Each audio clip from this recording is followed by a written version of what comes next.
Oh, God.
Okay, I had to,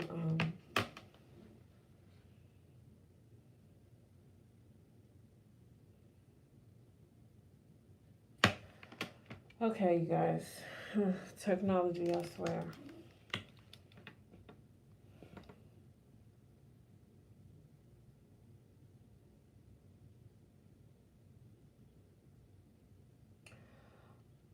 All right. So my computer just gave up, and so I'm broadcasting from my tablet now. I'm so sorry. Um,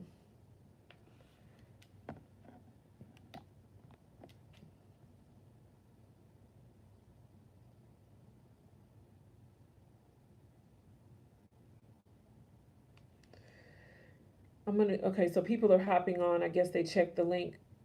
I'm gonna give people like a few minutes because we have most of the people in here right now are my mentees, but there is a whole group, a whole world of people who paid for this class and got kicked off. So I'm gonna give them a few minutes to get logged back in.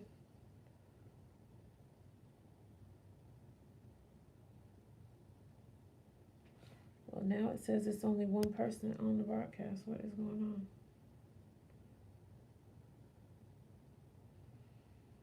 Mm-mm-mm.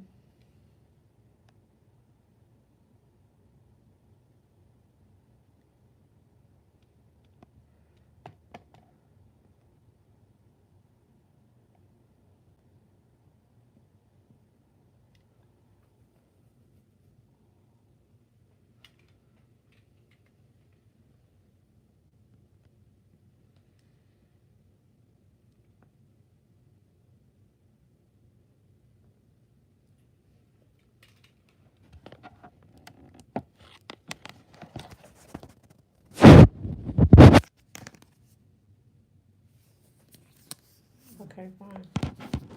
I don't want to be adjustable. Okay, they're coming back. They're coming back. We got 11 people on here now.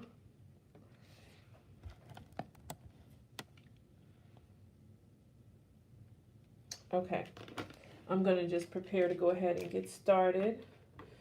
I'm so sorry about the delays, you guys. You just never know. Technology is fantastic when it works.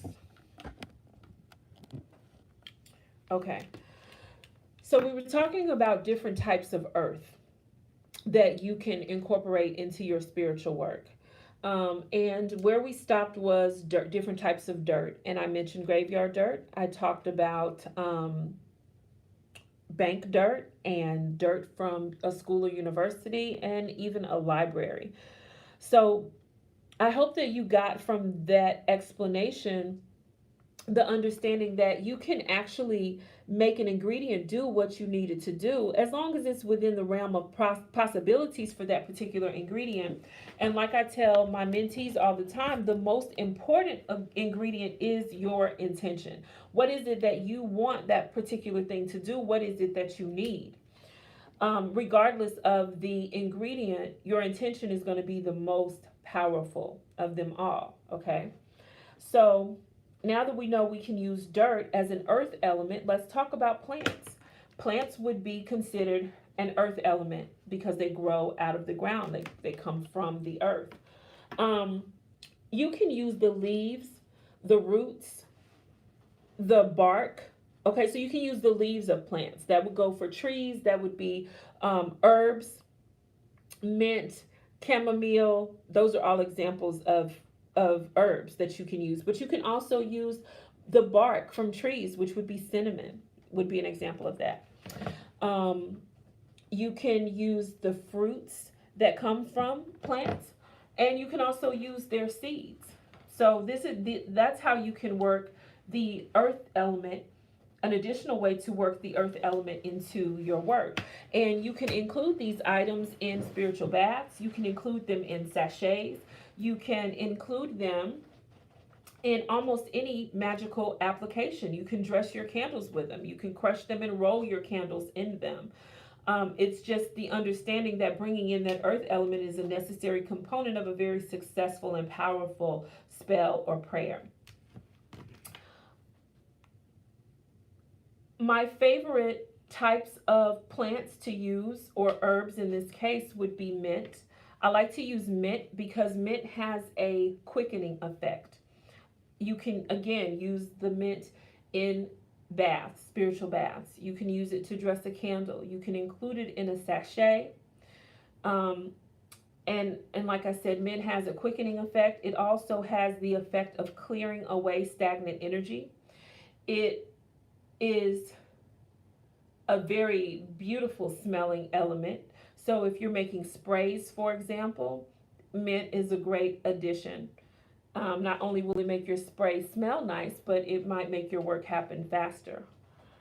Cinnamon is another herb that I like to use, which, as I mentioned earlier, cinnamon is actually the bark of a tree. Cinnamon is great to use in prosperity work. I love to use lemon. Lemon is good for cleaning and clearing away energy. I almost never prepare a spiritual bath that does not have lemon in it. And when you're using lemon, there are many parts of the fruit that you can use. You can use the peel, you can use the juice, you can use the seeds, you can even use the leaves of the lemon tree. They're very potent in magical work. I love to use rosemary as well. Rosemary is an herb that corresponds very strongly to the divine feminine and feminine energy. So I like to use it when I'm trying to bring that element into a particular work. Rosemary is known to bring power to a work, and it's also used when in works for domination. If you want to exert power over a person or a situation, rosemary works really well for that, and it smells beautiful too. Bay leaf is something that I always use for protection.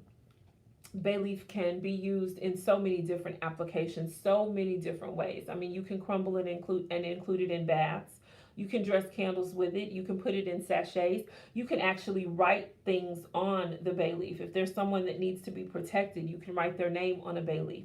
If you want to make something happen, you can write it on the bay leaf and then light the bay leaf on fire. There's so many different ways, but you need to know that you can use the energy of earth, and it's a necessary component to have in your spell work. Okay, so whether you're using herbs or whether you're using dirt or whether you are using stones and crystals, whenever you are doing a magical working, whenever you're trying to manifest or conjure something, you absolutely want to make sure that you have representation from the earth element. Okay, the next element that we're going to talk about is air. Air is the air that we breathe. Air is also representative of, or represented by wind, smoke that fills the air, aromas that could come from boiling a substance like potpourri, for example, or even sprays and perfumes. Those would all be examples of the air element, and you would want to work those into your magical workings. Let's talk about incense for a moment. I love to work with incense.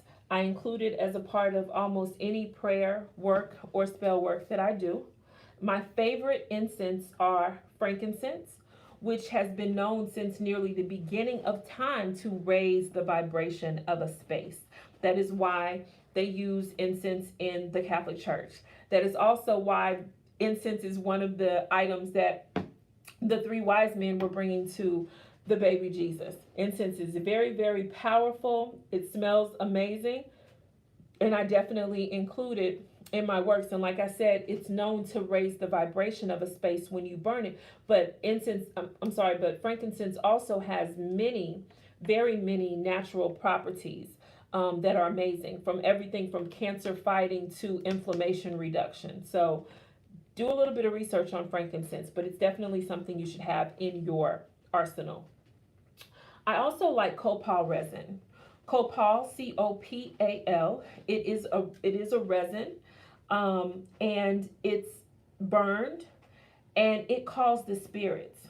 Okay, copal is something that is very luring to spirits, and so if you want to bring spirits into a work, if you want to call on the ancestors, if you want to call a spirit in particular, a particular spirit, copal will definitely aid you in that.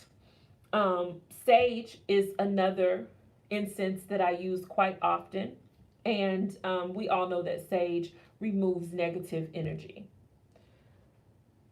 Palo Santo is another incense that I always have on hand. It is the bark of a tree or even the wood itself, and it smells beautiful, and it is cleansing and clearing. And so I use that, and you can buy it in little sticks. You can buy it in a dust form as well. And then finally, myrrh, which is another one of the gifts that the wise men were bringing the sweet baby Jesus. Myrrh is also a plant resin, and myrrh is known for healing, its healing properties. And so those are just a few of the incense that I have in my collection that I use to bring in the element of air into my magical work.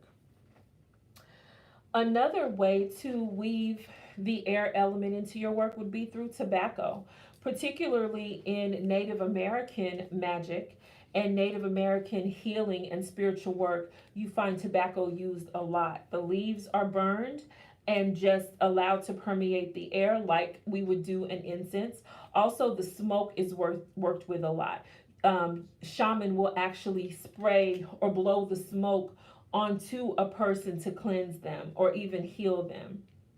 So tobacco can be used in that way. Tobacco can also be used in a situation where you need stealth or you need invisibility. So tobacco has a lot of really strong intrinsic properties, and it can definitely be worked into your magical practice.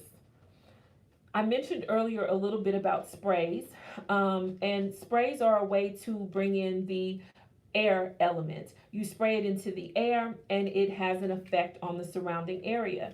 I make sprays for better dreams. I make sprays to reduce anxiety. I make sprays to cleanse and consecrate items. So depending on whatever recipe you're going to use, you can create a spray that then brings in the air element into your work. Sprays can be used to change the mood of a room, to induce behaviors in an individual, to ward off interference, and also to cover a person or thing with protection. So those are some of the ways that I use sprays, and you can create recipes that go along with those intentions. An example of tools that coincide with the air element, a whistle. You can use whistles to wake up the spirits. You can also use tambourines and bells. Bells are used very, very often in Ifa because the sound waves go through the air. So you're bringing in the air element. And then in voodoo or Vodun, they use a tool called an asson, which is a rattle. There's something similar that's also used in Ifa, particularly for the Orisha Shango.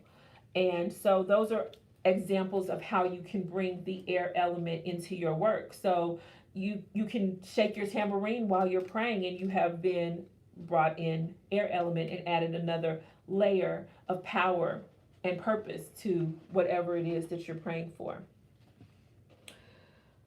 Water is another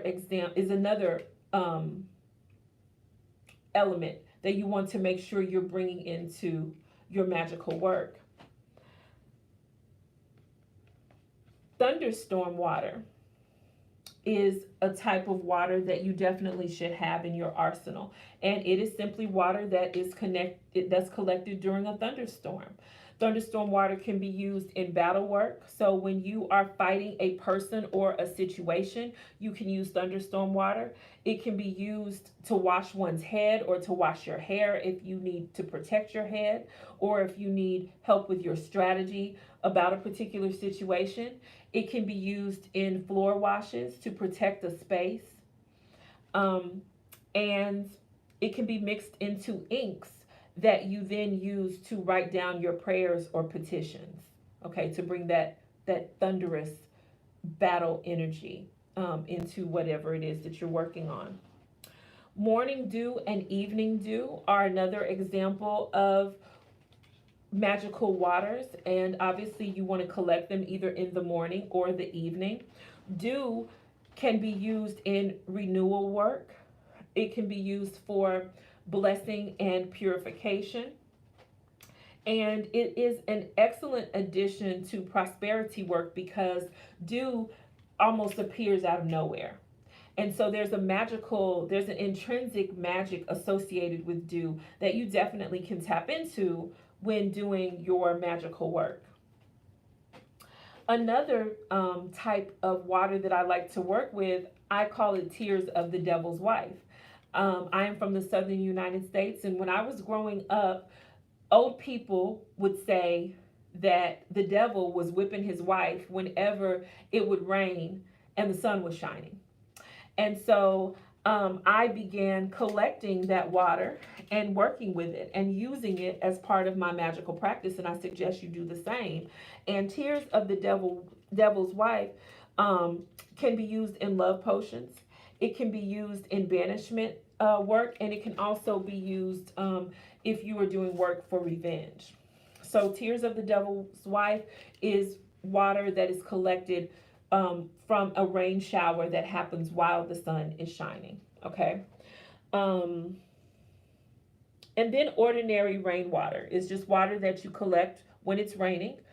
And rainwater can be used for purification and abundance and cleansing. Now, rainwater is not the same as thunderstorm water. Do not confuse the two. And if you are going to have both or collect both, make sure that you label them accordingly, because thunderstorm water is going to have a completely different energy than rainwater. So you want to make sure that you are differentiating between the two. Other types of waters that you can use in your work would be water from a river or a lake or the ocean. Okay. And depending on what you're working on, either one of those may have the type of energetic component that you need to make your work more powerful. Ocean water is good for renewal, extreme cleansing, and banishment. River water is used to wash people or situations out of your life. It's very effective for that type of work. Lake water can be used to conceal or bury a situation. And the one caution that I would give you for river, lake, and ocean water, I would freeze it, because it does have bioflora, which basically means that every drop of water is an ecosystem. Okay, it's going to have bacteria and things of that nature that may cause it to spoil or change in some way. So for that reason, I keep it in the freezer and then just use it in small batches when I need to. Okay.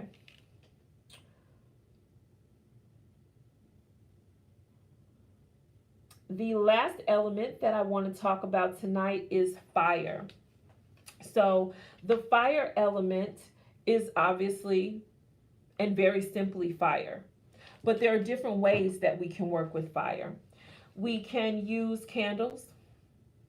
And candles are probably most typically how most people choose to pray or do spell work and working with the fire element. There are different types of candles that you can use in your magical work. You can use a glass encased 3 or 7 day candle. You can use tea light candles, pillar candles, or even chime candles. You can actually use birthday cake candles, the little tiny ones. The fire is representative of your desire and your intention. And the thought or belief is that as long as the candle is burning, it's like you praying continuously, but not having to do so because you've placed your intentions into that candle. And so the flame is representative of your desire to make whatever change it is that you're praying for. The color of the candle is also important. It's just as important as any other layer or element of your work. White candles can be used for anything, but particularly purification. Red candles can be used for love or passion. Black candles can be used for protection and even revenge. And blue candles can be used for peace and healing in your life or the life of those that you are doing work for. And then finally, green candles are good for prosperity, abundance, and fertility. One last bit of information that I want to give you: for each element, there are orisha that I work with that you may want to consider bringing into your work. So for the earth element, you could work with Ogun, who is iron. Ogun also is representative of war and weapons. Ochosi is the hunter. You can use Ochosi as an earth element or bring him into your work as an earth deity.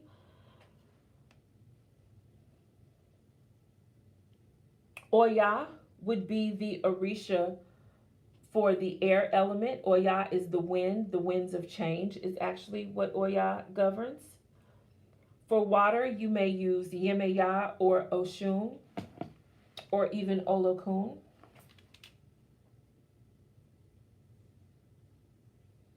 And for fire, you can work with Oba Shango. So do you all have any questions? That is all that I have for tonight, the 4 elements. That is the start of any magical practice, just understanding what those 4 elements are and how to incorporate them into your work. So before, some of you mentioned that you were interested in doing work for protection. Some of you are interested in doing work for manifestation. Whatever the case may be, you need to know how to bring in the elements, the 4 elements, into your work to have it be as powerful as possible. Do I have any questions? Can I get some sunflowers and yellow hearts so that I know that you are still here and that our broadcast hasn't ended abruptly like it did previously? If you're here with me, let me get some sunflowers. Thank you. Thank you, Latasha. Okay. Thank you, thank you, thank you. Okay, so if there are no questions, hi guys. Hi, Natasha. Hi, Kimberly. Hi, Cecilia. Tamara, thank you. I appreciate it. I'm so sorry that the broadcast ended last time. I don't even know when it ended because I couldn't see. I just noticed that nobody was commenting. I was like, that's odd.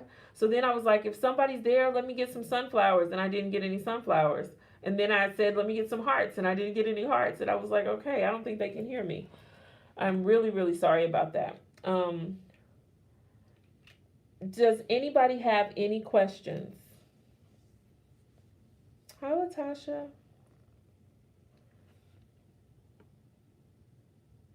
So you all got a good understanding of what I was talking about? The 4 elements and how to use them. Okay, question. What is the difference with a pink candle and a red candle?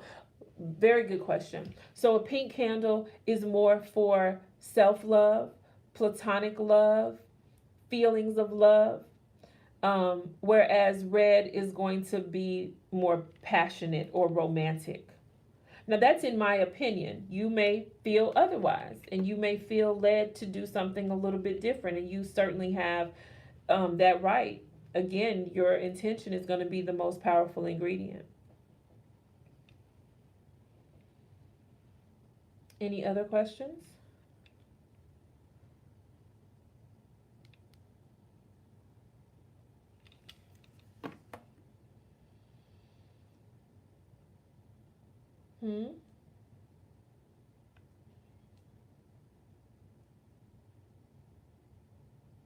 Okay.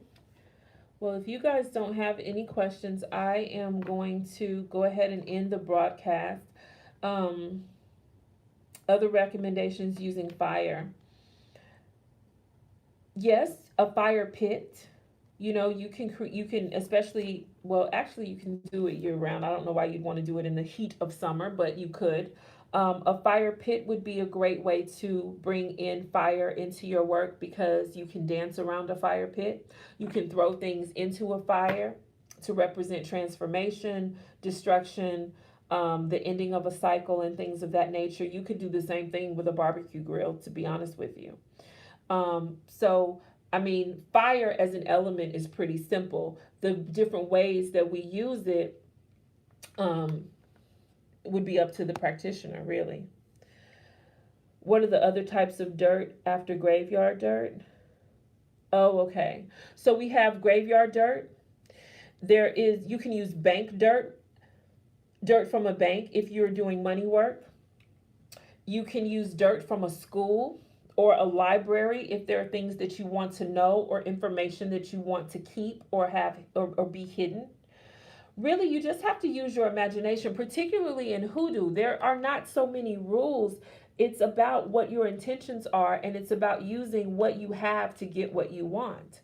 So you think about the energy of a person, place, or thing, and you think about how you can separate that from that person, place, or thing, and bring it into a work and utilize that energy. That is the thought process behind a lot of hoodoo. So if I'm doing work for money, where is a place where there's lots of money? Where do you find money in large sums? At a bank. So I'm going to go and get some dirt from that bank because I want some of that energy, some of that ashe to be brought into my work. The same thing could be true for a hospital if you need healing, or even a doctor's office. Okay. You have to, I'm not going to tell you to use your imagination because I don't want y'all doing crazy things.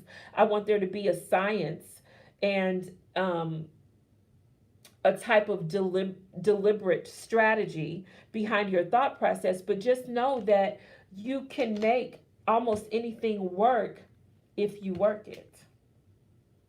Okay. How would you wash or cleanse your stones? I pray over my stones. Depending on the type of stone it is, because some stones are actually sensitive to water. It just depends on the stone. It depends on where I get it from, how I cleanse it. But one thing that I want to tell you guys, I'm going to tell you because a lot of people on YouTube and in the internet universe won't tell you. These stones are old as the earth itself. There is really very little that you are going to be able to do to change the composition of a stone. Now, you can bless the stone to have it be more in alignment with your intentions. You can begin to work with the stone and push your ashe and energy into it. But sitting a stone out in the moonlight that's 6 million years old, it's already been exposed to how many moons? It's already been under the sun for how long? Sometimes I just laugh when I see people make certain recommendations because it's really ridiculous when you think about it. If this piece of amethyst is 4 million years old, okay, it was dug out of the ground, or it may have been laying on the surface of the ground even. And I get it home and I set it outside in the moonlight for 12 hours. What have I really done to this stone except set it in the moonlight for 12 hours? Your intentions and what you push into the stone and what your desire is for the stone or crystal to do is going to be far more important than any of that symbolic hippie white girl stuff. And there I said it. Okay. So y'all stop. Can you store your stones together? Absolutely. Absolutely. Now, if you have a stone that is charmed for a particular purpose, you may want to keep it away from other stones because the stones can communicate. They will transfer energy, which is how, again, your cell phone and your computer works. But there is no taboo against having amethyst and clear quartz in the same drawer together. But if your stone or crystal has a specific purpose, you may want to keep it away from other stones because you don't want the power of that to dwindle or to transfer to a stone that may be being used for a different purpose, especially if your stones are being mounted by spirits or if they're being used to remove negativity or spirits or things of that nature. I'm not sure that any of you guys are doing any of that type of heavy lifting, but in an instance like that, I would segregate those stones.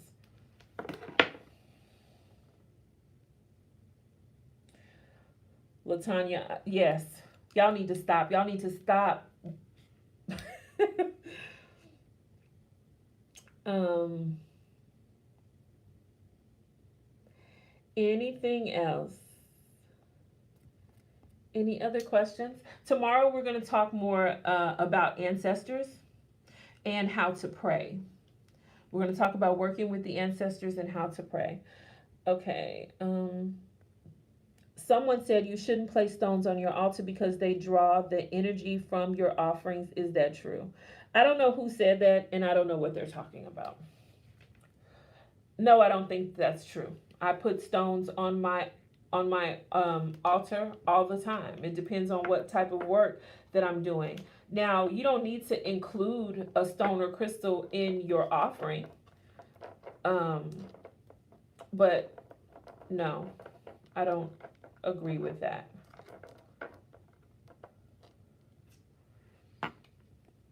Anything else?